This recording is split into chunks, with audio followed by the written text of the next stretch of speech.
Hello guys, এই যে আজকে আমার ছেলেকে রাতের খাবার আমার ছেলে 3টা বিফ নিছি। আর এটা আপনার শাক, পুঁইয়ের শাক। তো ও তো কিছুই খেতে চায় না। দেখি কাঁসার থালটা ওর খালামণি দিছে, তো তাই ভাবলাম যে একটু ভিডিও করি। ওর খালামণির থালেও আজকে ভাত খাচ্ছে।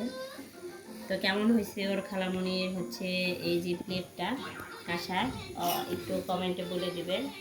ওর খালামণি ওকে দিছে, ও যেহেতু একটু খেতে পারে এখন ভাত। তো এই যে ওর জন্য 3টা ডিপ নিছি, কী করে জানি না, খাবে কিনা। আর এই যে বাসা থেকে আনছি এই যে পালং পুঁইয়ের শাক আর কি। তো দেখি, ট্রাই করতেছি।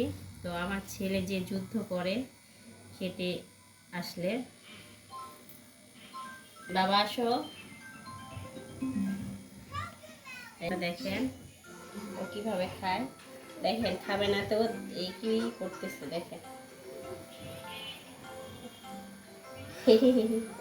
দেখেন ওকে কিভাবে খাওয়াবো আপনারা বলেন একটু কমেন্টে।